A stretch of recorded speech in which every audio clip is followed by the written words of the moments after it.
Hello, welcome to the Assessment, Inventory, and Monitoring Data Use webinar. We just wanted to remind everybody that you're automatically muted and that you can submit your questions anytime into the chat box and we will answer them after the presentation.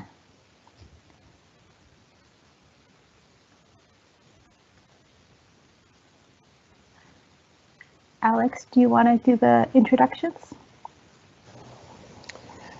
Sure, thank you, Alita.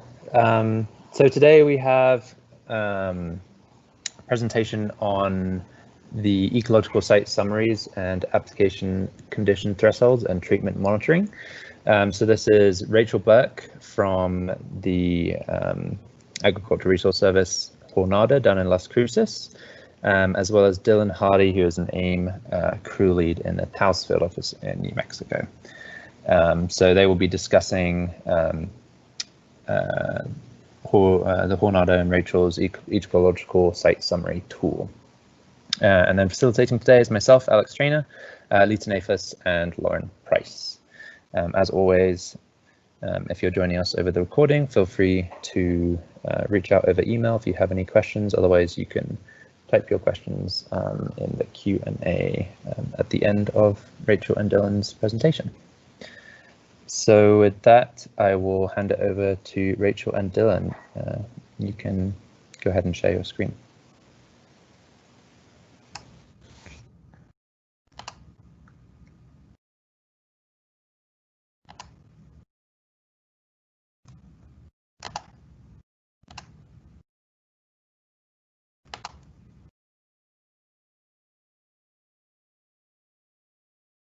Okay.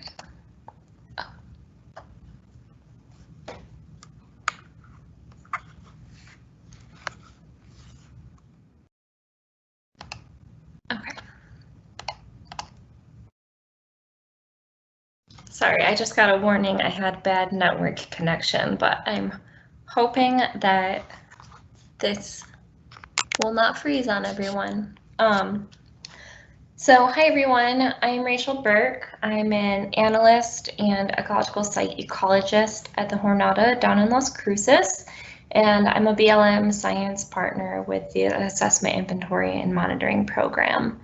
And today I'm going to present for you a tool that we've been developing on ecological site summaries, which are interactive reports using assessment, inventory, and monitoring and landscape monitoring framework data. So first of all, what is an ecological site? An ecological site is a distinctive kind of land with specific physical characteristics that differ from other kinds of land in its ability to produce a distinctive kind and amount of vegetation. And so ecological sites determine not only the ecological potential of a site, but also how a site can respond to natural disturbances and management actions. So it's really about the underlying site potential, productivity, and site resiliency. So ecological site summaries have traditionally been a thing that Zoe Davidson in the New Mexico State Office has had her crew leads generate at the end of their field seasons.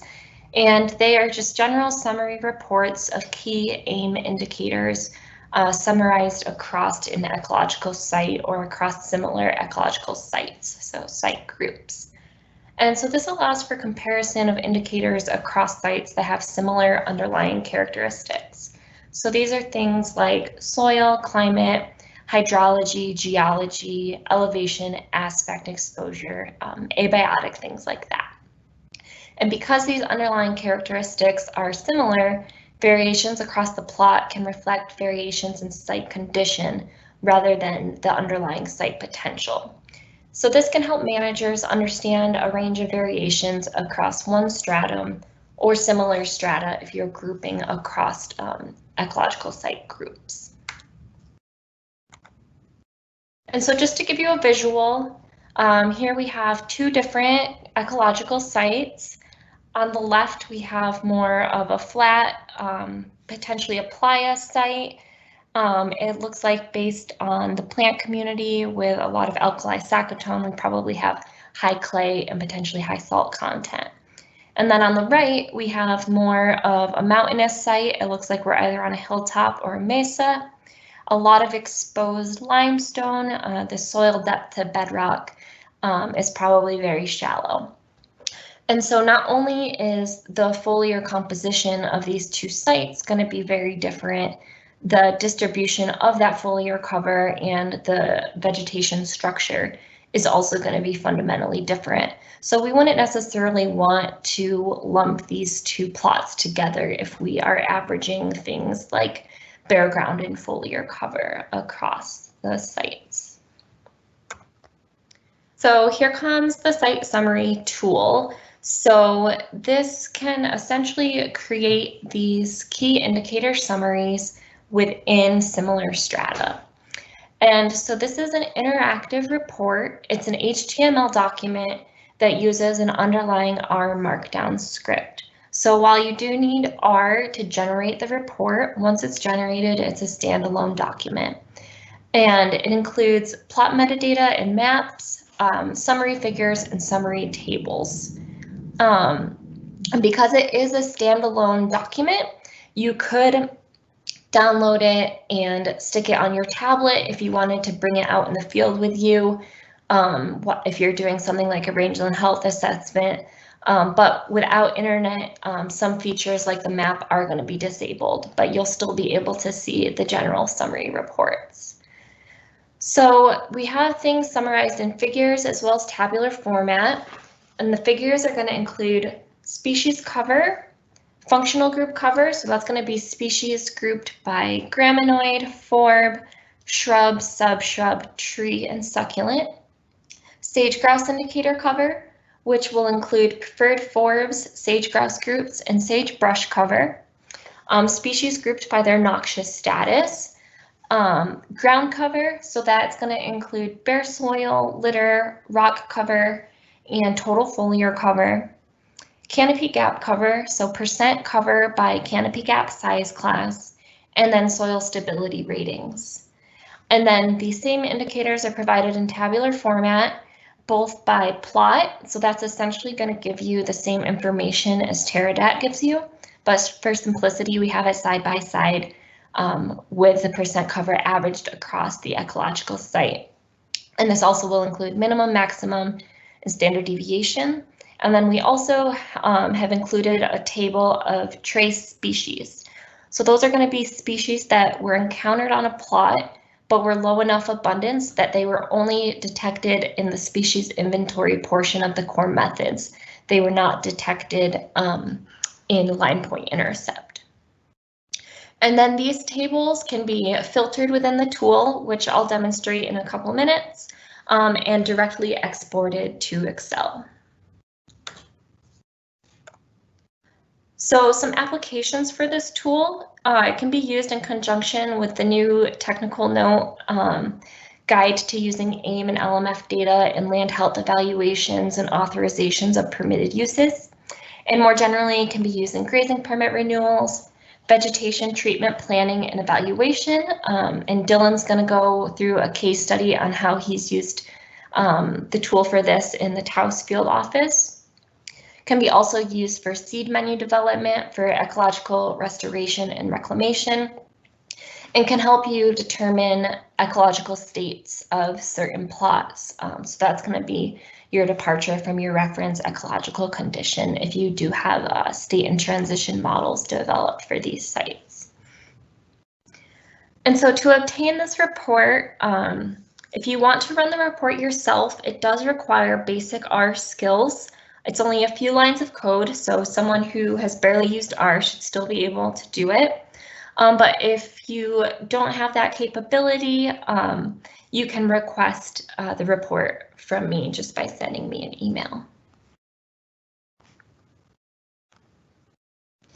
And so now I'm just going to go through some of the general functionality of the tool in the actual HTML document. But first, I just wanted to say thanks to everyone collecting this data. This level of reporting would not be possible without all of their hard work and boots on the ground. So with that, I'm going to switch over to the HTML document. And it does need to be opened in Google Chrome or Firefox. Features are going to be disabled in Internet Explorer. So the introduction basically is going to include everything that I just went over, so I'm not going to go through that. Then we just have a little bit of background on how to interpret the report figures. So all of the figures are in box and whisker plot format. And then we have our plot map. So this is essentially the same points as what's going to be on the AIM data portal. And I made this example with a Loamy site in Eastern Oregon. So if we zoom in, and this is including plots up to 2020.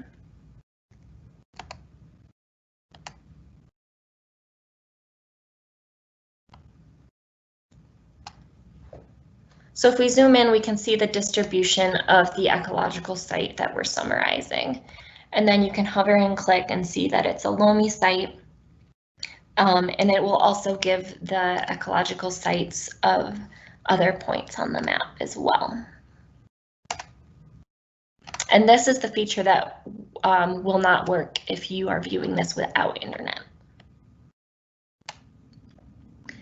And then some plot metadata. We just have some little widgets for the number of plots throughout the entire country per year. So you can see we're at almost 25,000 plots by 2020. And then plots per year within the ecological site that this summary report is on. So this report is going to include, it looks like, almost 100 plots.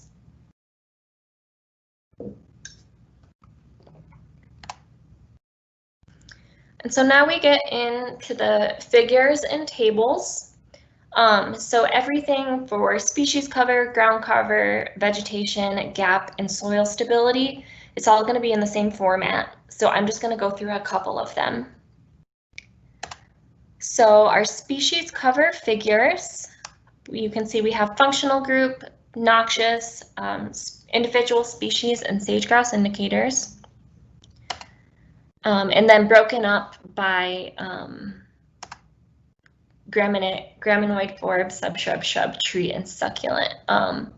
Otherwise, the plots were just way too big if we had them all in the same figure.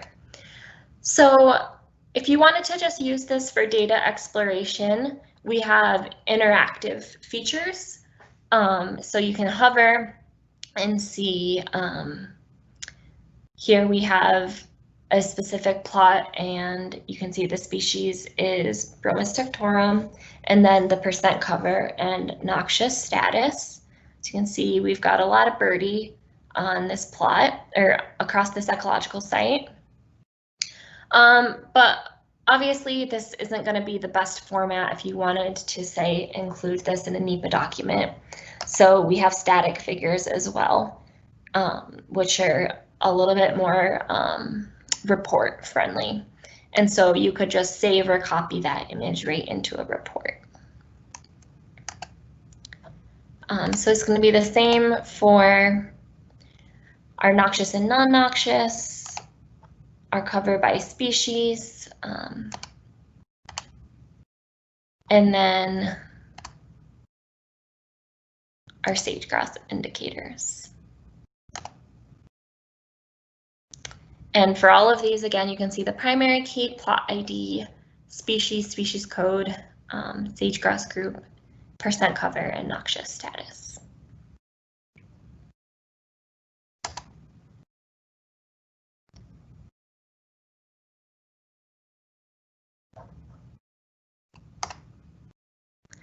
And then when we get into our tables, just going to go through one of these for an example. We have percent cover by species, by plot, as well as averaged across the entire ecological site. So I'm going to go into the table for the entire ecological site and say I am only interested in the percent cover of noxious species across this ecological site.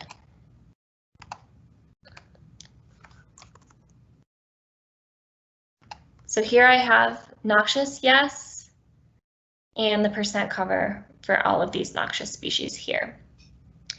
And then if I want to include that in some sort of report or just look at it in more of a standalone format, I can download it directly into Excel.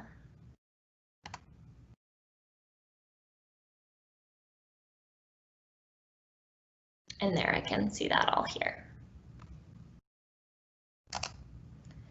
But some other filtering features, say I'm really curious on how much cheatgrass there is on my site.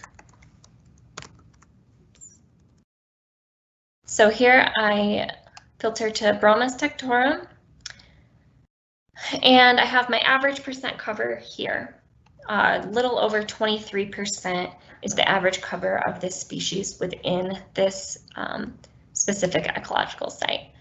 And that's across the entire site. So say I wanted to know what plots have more than average cover.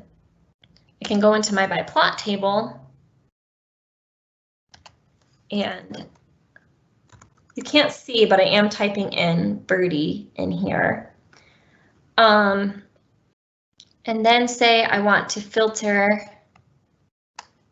my percent cover. So that's going to be AH species cover, any hit species cover. And I can use these sliders to look for my average, which was about 23%. And so all of these plots have higher than average cheatgrass cover. So again, I can download that and export it directly to Excel. So you can use these filtering features for other indicators as well, not just species. It can also be for your ground cover, gap, soil stability, and vegetation height summaries. Another table we've included is our trace species, which I said earlier are species that were only encountered on the species inventory portion. So if we have this by plot, this would be a species that was only detected within species richness on that particular plot. But across the entire ecological site, these are species that were only ever encountered in this method across the entire ecological site. And then we also have all of the species in the tables hyperlinked. I'm going to open it in a new tab. Everything is hyperlinked to USDA plants. So that kind of helps if you wanted to use this as a tool to help with hitch planning and help your crews know what species they might encounter at some plots they're going to be going to.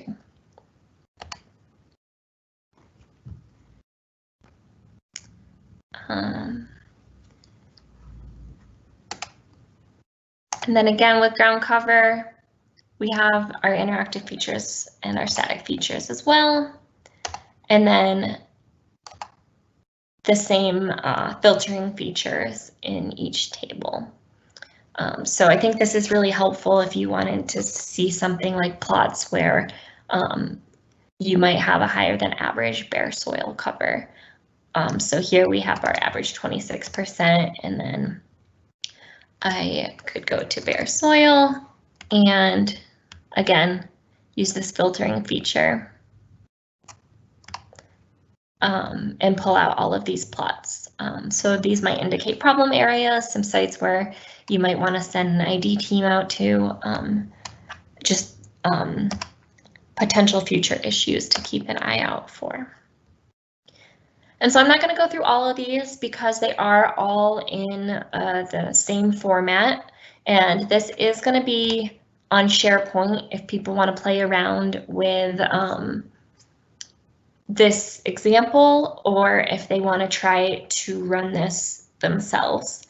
And so now I'm going to turn this over to Dylan Hardy in the Taos field office, who Dylan has some really good R skills and has actually been able to expand on the underlying code of this tool to customize it for reporting in his field office. So I'm going to stop sharing and turn this over to Dylan.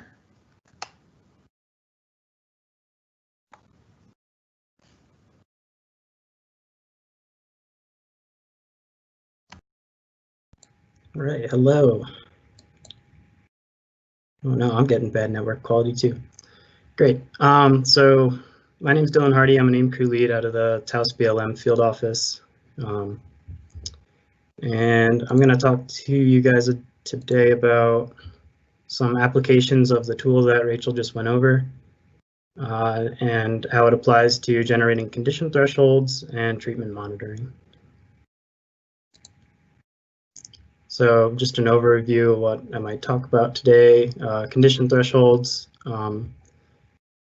using this tool to create them, using this tool to do site summaries of areas of interest. Then I'm going to go through an example of how we can summarize data in an allotment, and also how we can use this to look at treatment monitoring using the condition thresholds that we just created. So what are condition thresholds? From the AIM landscape toolbox, a condition is the status of a renewable resource in comparison to some kind of value. You can think of these very similarly to benchmark values. So it's kind of an average expected or desired condition. So say we have a condition threshold of 10% bare ground. That raises the question is what is our management action if we exceed that? And kind of expand on that. So for some example condition thresholds, these are from the monitoring design worksheet for the AIM program here in Taos. So here we can see the management objective is watershed function, and we're going to be looking at the loamy strata, which I'll be looking at a lot today because it has a lot of data and it's one of the most relevant. So for watershed function, we're going to look at the AIM indicator of bare ground. We're going to use 5 years of data with about 40 or so plots. And we can help determine a condition threshold using this data. We have an average bare ground across those plots of 31.3, underlined here in red. And if we look at the whole range of variation, we can look at our standard deviation is 11.3%. So we're going to follow the idea that we want less bare ground. So our condition threshold is going to be an average of 31.3 minus this 11.3 to give us 20% bare ground. So we want to, if we're looking at loamy ecological sites, we want to be able to have less than or equal to 20% bare ground as our threshold. Similar kind of thing following for gaps and these other indicators. So following this one for gap, if we have an average of 6% of gaps that are over 2 meters, and we have a standard deviation that's higher, our condition threshold is going to be 0, because we can't really have negative gaps. So where can we use these condition thresholds? These can help us identify departure from like a quote reference condition. So what I mean by that is if we take an average for the loamy ecological site, we can look at the departure from those conditions. We can also use it in land use planning. So if we're maybe using our RMP or something, we can look at an example of we need to manage our resources for an average of less than 10% bare ground across our office. And then some things I'm going to kind of go into today as we can use it as kind of control or as a reference condition to measure recovery following fire, seeding, or treatments, those kind of things. And then I think into the future we can start using condition thresholds as a way to help us write and revise ESDs, ecological site descriptions, as well as identify areas where ecological sites might be going through different transition states. You know, if they surpass this threshold, or they may be entering another transition state. And then all of that may help us write better reference sheets going into the future. So how are these usually created? They can be determined by specialists. So some expert knowledge, they may be able to say we want 10 snags per acre or something like that. They can also be calculated using previously collected data. So in the past, that was from DEMA or the AIM data portal, or just staring at lots of Excel tables.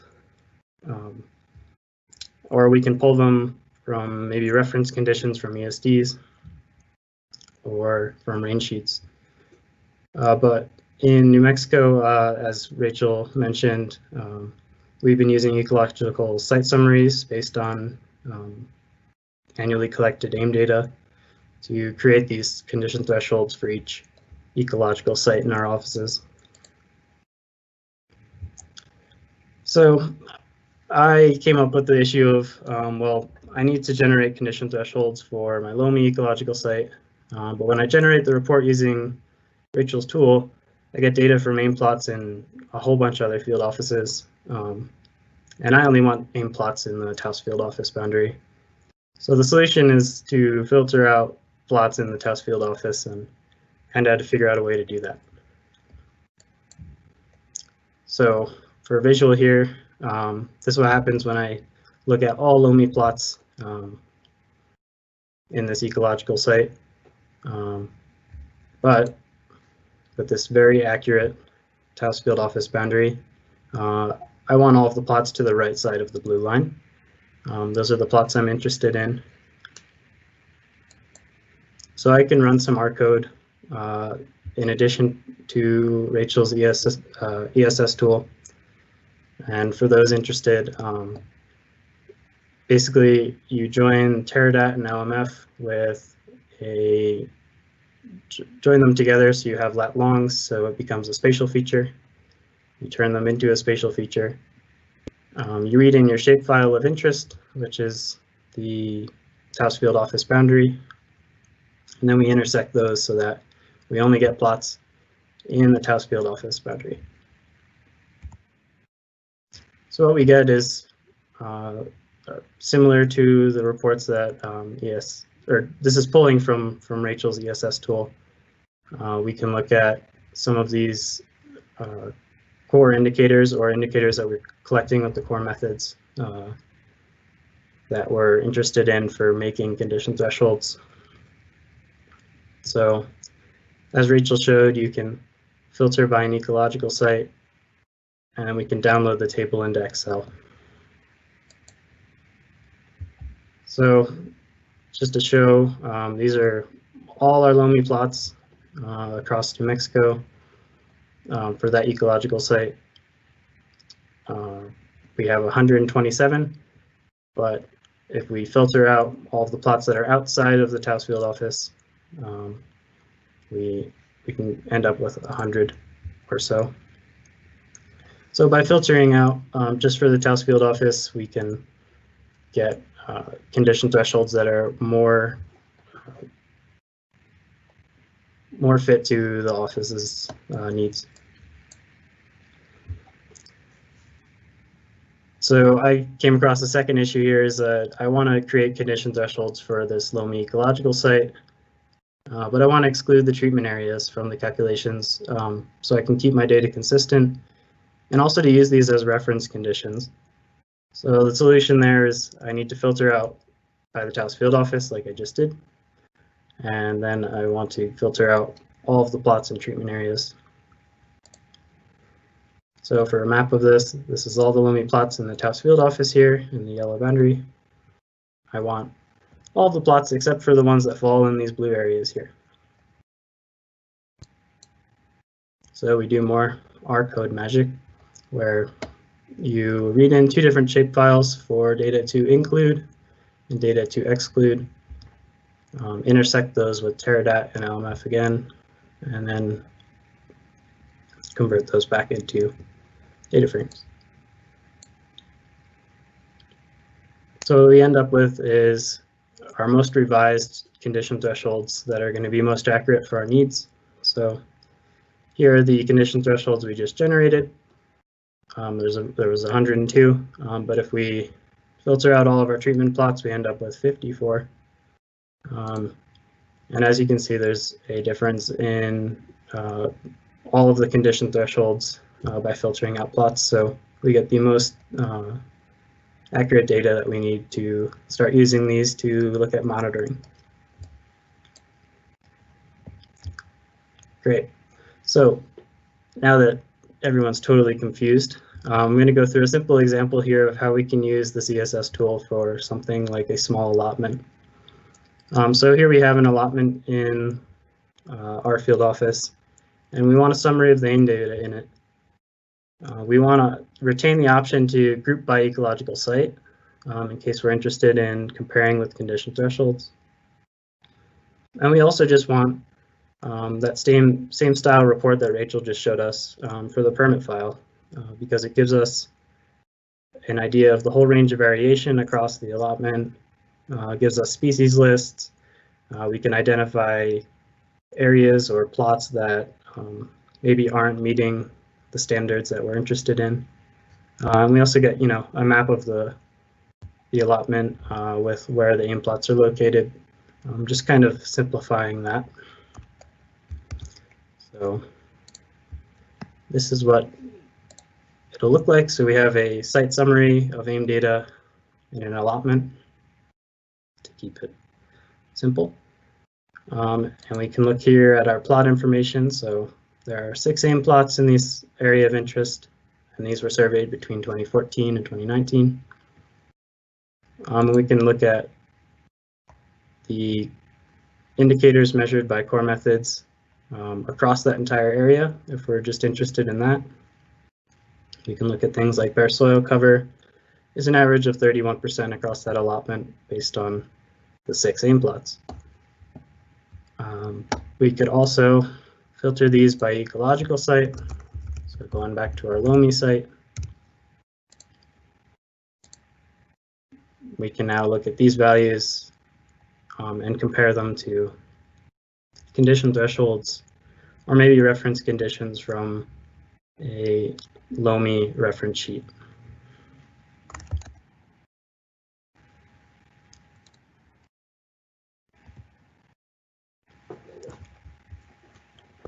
So this next example is using these condition thresholds we just made and looking at a treatment area. So we have a treatment area here in the Taos Field office as a sagebrush treatment done with herbicides in 2011. We have about 16 AIM plots in there that were sampled between 2014 and 2019. And what we want to look at is how does this treated plot here on the right compare with the average values that we're seeing on the same ecological site, but post-treatment. So we can generate another report here. The site summary for AIM data in the 2011 tebutheron treatment. Once again, we just have our 16 AIM plots in there between 2014 and 2019, and we can look at all of our core indicators just in the area of interest. So things like bare ground, perennial grass cover, our sagebrush covers, both live and dead, gaps, and all of the other indicators measured by core methods. And this also lets us look at a more expanded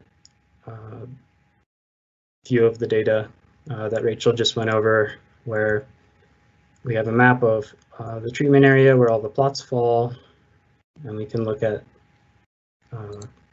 cover of maybe just individual species of grasses across this treatment area, which could be helpful for something like seeding. We could also look at the species that we find on every plot, or just in the entire area itself. So if we're interested in something like Russian thistle.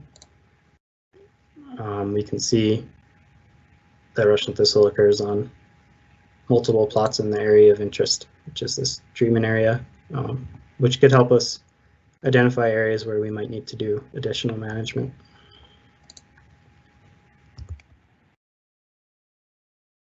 So to compare that treatment area with the condition thresholds that we just generated for the Loamy ecological site. So on the left here are the condition thresholds we just made. On the right are the average values we get for plots that match that ecological site in that treatment area. And as you can see here, the values highlighted in green are indicators that meet the condition thresholds. So for perennial grass, there's an average of just around 56%, and our condition threshold is 41. So our perennial grass cover is actually higher than the threshold or the value that we're interested in for the Loamy ecological site. Similar thing for bare ground. And then the values highlighted in red are just indicators that aren't meeting the condition thresholds for the ecological site. So you can see here that the greater than 2 meter canopy gaps has a higher average on this treatment area than we would like to see for Loamy ecological sites. And then we can also use the ESS tool to look at things like dead and live sagebrush cover. So for here, these are just the average values that we see on the Loamy ecological site, just around 2% dead and 8% lives of any hit sagebrush cover. In comparison to an area that has been treated, we can see that there is a more standing dead sagebrush cover than compared to the average for the Loamy ecological site. So this lets us monitor treatment areas and other areas of interest really easily, because we can quickly make a report and explore the data and identify even individual plots where something might be unexpected.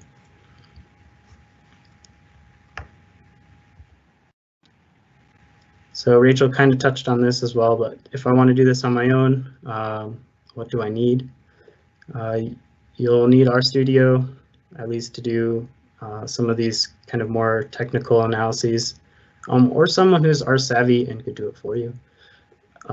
You can get the ESS code from the Hornada, which Rachel mentioned is going to be on SharePoint, and I will share these versions of the code with her so that other folks can use them. And then also for BLMers, you'll need the SQL database links, which I think will probably be shared through SharePoint. You'll need shapefiles for your areas of interest, and probably patience, because coding is frustrating. And then some kind of feature ideas for this tool, just because I'm enjoying playing with it a lot in R. I'd like to be able to filter by ecological site for the entire report. So looking at those things like species lists, being able to filter those by an ecological site would be nice to see maybe how species assemblages differ across ecological sites or something like that. A dialog box, so instead of having to use RStudio and do some coding, you could just browse for shapefiles and for the ecological sites and not have to worry about editing code and all of the headaches. I think adding static maps would be helpful, at least for these site summaries, just because being able to copy a nice static map into a document is a little bit easier. So those would be very helpful for copying into a document.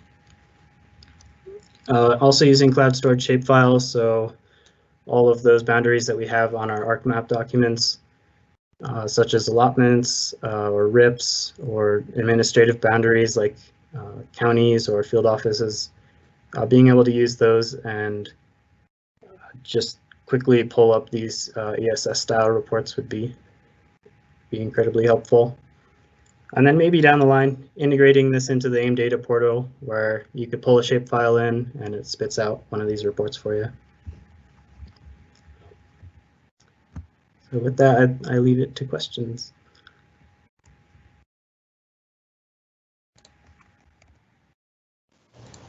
Thank you so much, Dylan and Rachel. That was an awesome presentation. It's really cool to see. I was in the Towsville office a couple of years back, and it's amazing to see like how much more sophisticated and exciting things have been there. So yeah, really cool to see those examples and step through those. So thanks a bunch. We have several questions here. I can just announce these, and Rachel or Dylan, feel free to jump in and answer them as appropriate. But the first question we have here is regarding the kind of reference or using the ESS tool to create these reference plots or reference data. So the question is, could you talk a little bit about how the plots that you use as reference to set thresholds might vary depending on the analysis context? For example, how they would vary between treatment effectiveness analysis versus a land health evaluation. And I may have a couple of thoughts on this question as well, but I'll pass that over to Rachel and Dylan. Sure. So for plots that are used as reference, ideally in treatment effectiveness, we'd want to have plots that were established prior to the treatment and that we could revisit after. That would be, the ideal situation to measure treatment effectiveness. This is kind of just a pseudo way where we don't have pre-treatment data to look at sites that are extremely similar that we can look at as reference sites and compare them to see how they respond to certain treatment actions.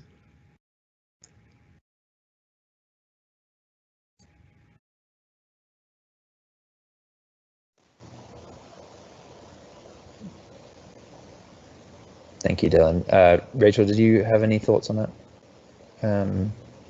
How to kind of select those reference plots?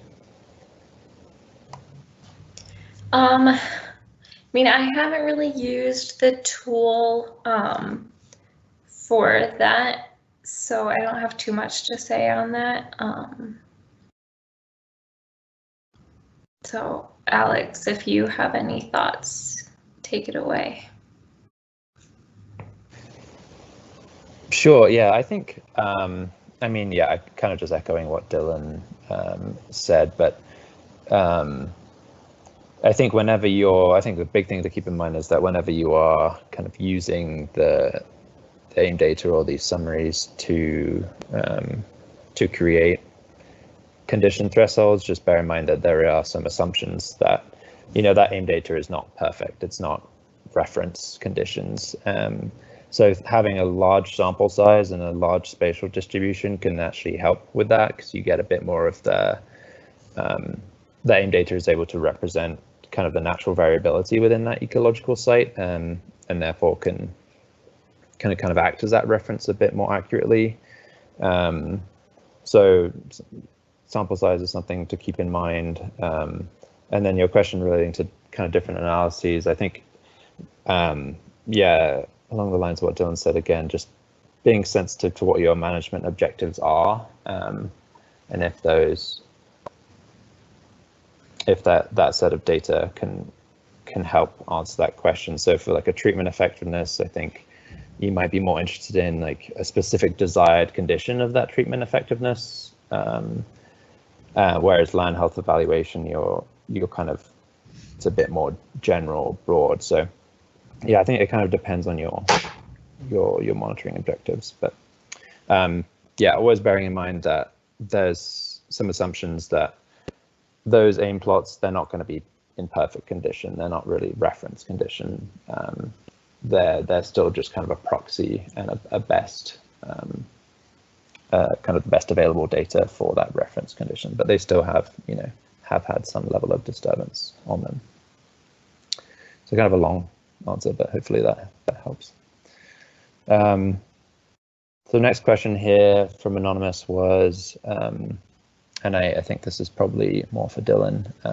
So have you used this tool and this data to support decisions in the task field office at this point? We haven't used it to directly support decisions, as in, putting one of these reports in an NEPA document or something of that sort. But we have used it to look at how treatments have responded to similar methods. So for tebuthyron, we've seen that we're having some success with increasing perennial grass cover and meeting management objectives of that treatment. So that's helping us inform further treatments in the office. Having this data to support that is helpful.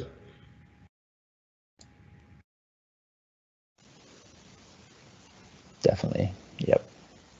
Thanks, Dylan. So the next question I did give a tentative answer to, but it was, what if you don't want to do it on your own?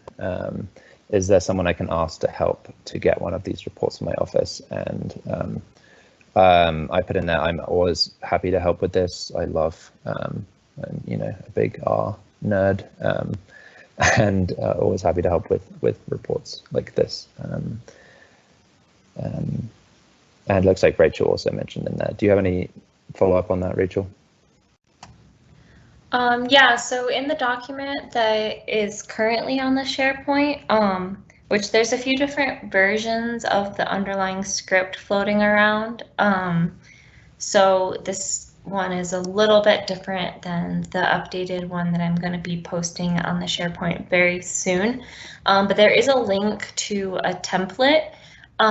It's just an Excel template with your contact information and the ecological site or sites that you would like this report run for, as well as any potential customized reports that you would want included, that you could just fill out and email to me, or you could just directly email me, and I'm happy to talk through this and run it for you. And then if you do have any R skills, I am posting a very simplified template to run this on the SharePoint very soon. I've just been troubleshooting a few minor bugs that I've been working out, so I wanted to be able to post it before this webinar, but it'll be coming up very soon. But it's really just 5 lines of code that you need to update to run the underlying script. So if you have any really technically savvy crew leads and you need something for them to do in the off season, it's definitely doable. But again, if you don't have that capability, I'm more than happy to run these reports for you. They take about 5 minutes each.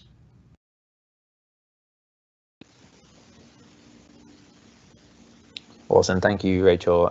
Yeah, and I saw that Lauren also copied both of our email addresses in there, so yeah, feel free to reach out at those addresses if you have questions.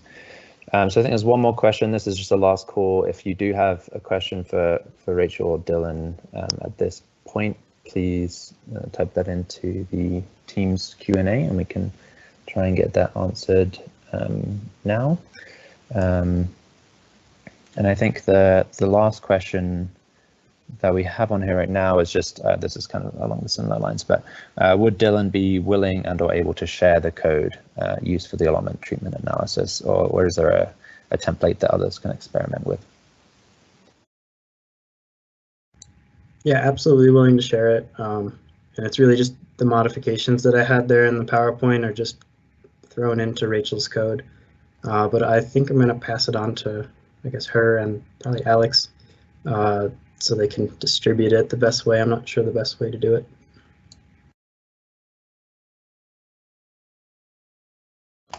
Yeah, and I have some ideas for how we can make that a little bit more user-friendly too. So in the coming weeks, I will be working on that as I'm streamlining the code.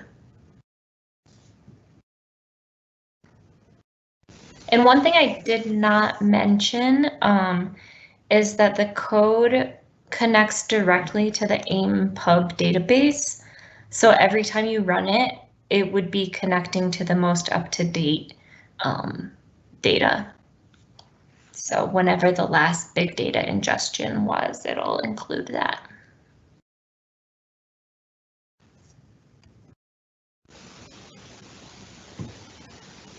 Awesome, thank you, Rachel. Yeah, and I will reiterate, I think you mentioned this earlier, but there is will be a copy on the SharePoint, so that's likely a good place for us to share any templates or code.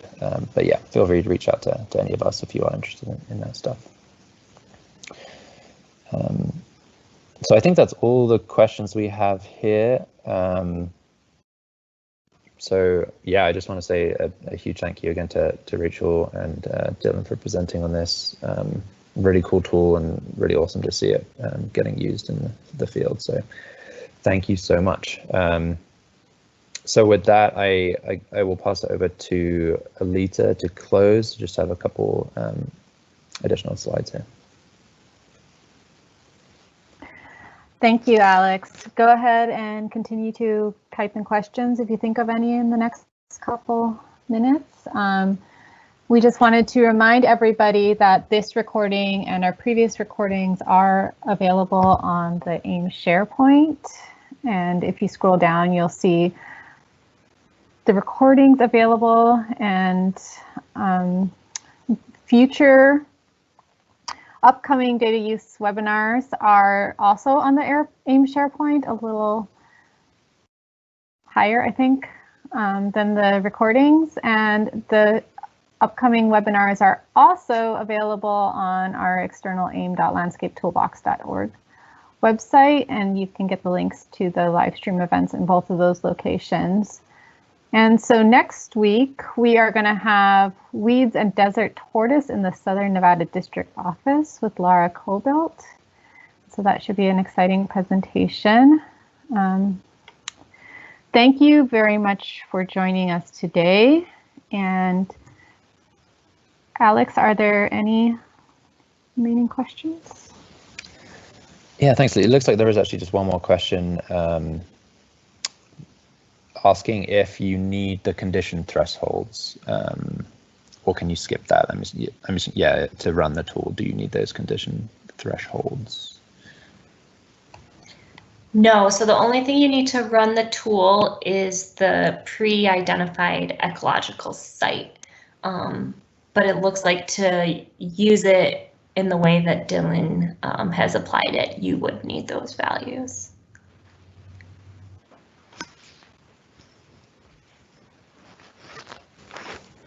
Yeah, I was creating those condition threshold values just based on, like Rachel said, all you need is the ecological site, and you can build everything from there.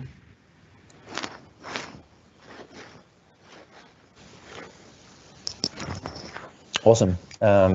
Well, yeah, thanks again to both of you, and thanks everyone for participating. Oh, we do have one more question. So this is the benchmark tool still being used or maintained? And I can have a go at answering that and see if anyone else has additional thoughts as well. But so yeah, currently we do still have the benchmark tool up on the AIM website, so it is still being used. This is the Excel tool that we use, or we ask folks to fill out if they're wanting to do a weighted analysis. Basically just is a tool for organizing your data and organizing your monitoring objectives. We are also, or we have Doug Browning here, part of the data team, has also created an automated Python tool that does the equivalent. So that's something that we're kind of in the early stages and testing out. It's a bit more streamlined and simple than the Excel. So if you do have, we are actually looking for kind of test cases or case studies for that. So if you do have an analysis extent or a weighted analysis needs, please reach out to myself or anyone else here at the AIM NOC team or Jornada, and we could you can go ahead and test that. But yes, currently we are still using the Excel version.